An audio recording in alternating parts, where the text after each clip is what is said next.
যিনি ভোট দেন নাই আমি তারও এমপি হব, আমি তারও সেবা করব। মেগা প্রজেক্টের নামে দুর্নীতি হয়েছে, কিন্তু এখানে গ্রামীণ অবকাঠামোর কোনো উন্নতি হয়নি। অনেক জায়গায় রাস্তাঘাটেই নাই। একজন মেম্বার অফ পার্লামেন্টের কাজ দায়িত্ব কি? তার এলাকার উন্নয়ন করা। 16-17 বছরে কোনো রাস্তাঘাটের কোনো কাজ হয়নি। আমাদের এমপি আসবে, সেজন্য আমাদের রাস্তাঘাটে উন্নয়নের কাজ করে এবং আমাদের চাষি ভাইদের যেন দিকে চায়। দর্শক, স্বাগত জানাচ্ছি বাংলা ভিশনের আজকের আয়োজনে। আজ আপনাদের সামনে তুলে ধরবো বরিশালের গৌরনদী আগলঝাড়া, বরিশাল 1 এবং বরিশাল 2 বাবুগঞ্জ মুলাদি আসনের নির্বাচনের চিত্র। জানাবো এই আসন দুটির ভোটারদের প্রত্যাশা এবং প্রার্থীদের প্রতিশ্রুতি সম্পর্কে। সঙ্গেই থাকুন। মেগা প্রজেক্টের নামে দুর্নীতি হয়েছে, কিন্তু এখানে গ্রামীণ অবকাঠামোর কোনো উন্নতি হয়নি। আমি প্রথমেই সেটাকে অগ্রাধিকার দেব। সর্বশেষ আপনার কাছে প্রশ্ন, আমরা স্বতন্ত্র প্রার্থী এই বিষয়ে আপনি কি বলবেন? আপনার থেকে আন্দোলন চলছে। স্বতন্ত্র কর্মীদের স্বতন্ত্র প্রার্থীর দলের প্রার্থী বলে মিথ্যা প্রচারণা করার কারণে দলের কিছু কর্মীরা প্রতিক্রিয়া ব্যক্ত করেছে। আমি তাদেরকে শান্ত করেছি, যদি কোনো স্বতন্ত্র দলের নাম ভাঙায় তাহলে লিখিত অভিযোগ করতে বলেছি। যিনি ভোট দেন নাই আমি তারও এমপি হব, আমি তারও সেবা করব। যে সেন্টারে আমি জিতেছি ওই সেন্টারের ভোটারদের প্রতি আমি শ্রদ্ধাশীল থাকব। যেই সেন্টারে আমি কম ভোট পেয়েছি সেই সেন্টারের ভোটারদের প্রতি আমি ইকুয়ালি শ্রদ্ধাশীল থাকব।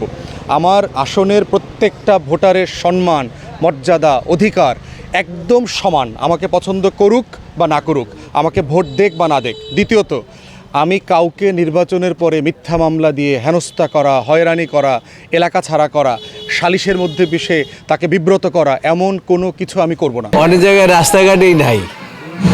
একজন মেম্বার অফ পার্লামেন্টের কাজ দায়িত্ব কি?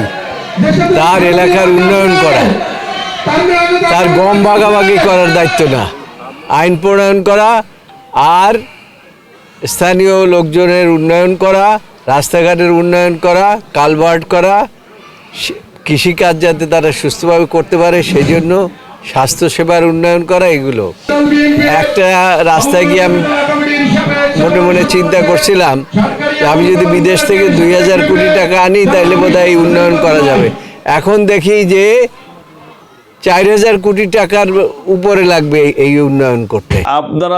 আপনাদের যা প্রাপ্য একজন গরিব মানুষ হিসেবে সরকারের পক্ষ থেকে যা আসবে এবং এটা সম্পূর্ণ আপনারা বাড়ি বসে পেয়ে যাবেন। আপনাদের কোনো তৃতীয় ব্যক্তির হাত ধরতে হবে না। একজন সংসদ সদস্য, তার কাছে জনগণ আসতে পারবে না, তৃতীয় ল্যাজ ধরে আসতে হবে, ওই লোকের ইলেকশন করা উচিত না। আমার জনগণের কাছে প্রতিশ্রুতি হলো, আপনি এই যে এই খালটা দেখছেন, পাশে যে খালটা, এই খালটা এখান থেকে শুরু করে এই টর্কির এখান থেকে শুরু করে এটা কোদাল ধোয়া পর্যন্ত চলে গেছে। এটার আশেপাশে বেশ গৌরনদী আগলঝাড়ার কয়েকটা ইউনিয়ন এবং এটার বিশাল অঞ্চল, এইটার পানি দিয়ে ইরিধান হয়, কিন্তু এই খাল সংস্কারের অভাবে পানি নাই, লোকজনের ইরিধান করতে কষ্ট হয়, তাদের আর্থিক খরচ বেড়ে যায়। ঠিক এরকম না, গৌরনদীর আমরা ওটাকে বলে কি গয়নাঘাটা হতে সেই কোদাল ধোয়া পর্যন্ত সেই খালের একই অবস্থা। আর আমার আরেকটা প্রতিশ্রুতি আছে, যারা যুবক, শিক্ষিত যুবক আছে তাদের অনেকের কর্মসংস্থান নাই। এই জন্য আমি গৌরনদী আগলঝাড়ার এভরি ইউনিয়নে আমি 1-2টা করে আমি কম্পিউটার ট্রেনিং সেন্টার করে দেব এবং ওই কম্পিউটার ট্রেনিং সেন্টারে আমাদের এখানে যারা যুবক ভাইয়েরা আছেন তারা বিনা পয়সায় ট্রেনিং নিয়ে তারা ফ্রিল্যান্সিং করবে। আমি আসলে আগে থেকে কোনো প্রতিশ্রুতি দিতে চাচ্ছি না, কিন্তু আমার বিশ্বাস, আপনারা জানেন যে উনি সবসময় শিক্ষা, শৃঙ্খলা, সততা এবং একতা, এই 4টা ছিল ওনার সবসময় নীতি। উনি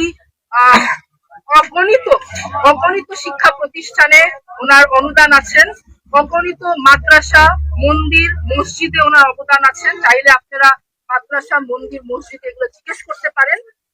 এবং উনি অনেক কালভার্ট করেছে। প্রার্থীদের প্রতিশ্রুতি শুনলেন, এবার শুনুন ভোটারদের প্রত্যাশা। দরকার 1 নম্বরে আমাদের এলাকার ছেলেমেয়ে বেকার, তারা কোনো চাকরিতে পায় না, রাস্তাঘাট মোটেও নাই, গাড়ি ঘোড়া কিছু চলতে পারে না। এবং আমাদের এখানে একটা মাদ্রাসা নাই। 16-17 বছরে কোনো রাস্তাঘাটের কোনো কাজ হয় নাই। আমরা মনে করেন অনেক কষ্ট করে বাজারে যদি যাইতে হয়, আগে আমরা 10 টাকায় যাইতে পারতাম, এখন 20 টাকা দিতে হয় ড্রাইভারের, কারণ তারা প্রতিদিন তাদের গাড়ি নষ্ট হয়, ঠিক করার জন্য টাকার দরকার। আমাদের দাবি হলে আমাদের রাস্তাঘাট বিগত অনেক বছর 17 বছর পর্যন্ত অনেক এমপি মন্ত্রী আসছে, কিন্তু আমাদের কোনো রাস্তাঘাটের উন্নয়ন হয় নাই। আমাদের আশা এখন বর্তমানে যে আমাদের এমপি আসবে সে যেন আমাদের রাস্তাঘাটের উন্নয়নের কাজ করে এবং আমাদের চাষি ভাইদের যেন দিকে চায়, যাতে আমরা কৃষক যারা আছি তারা যেন আমরা ভালোভাবে চলাফেরা করতে পারি, ভালোভাবে চাষাবাদ করে থাকতে পারি। শুনছিলেন সাধারণ মানুষের প্রত্যাশা এবং প্রার্থীদের প্রতিশ্রুতি। পরবর্তীতে আবারও অন্য কোনো আসন নিয়ে হাজির হব। সে পর্যন্ত ভালো থাকুন, সুস্থ থাকুন। ধন্যবাদ সবাইকে।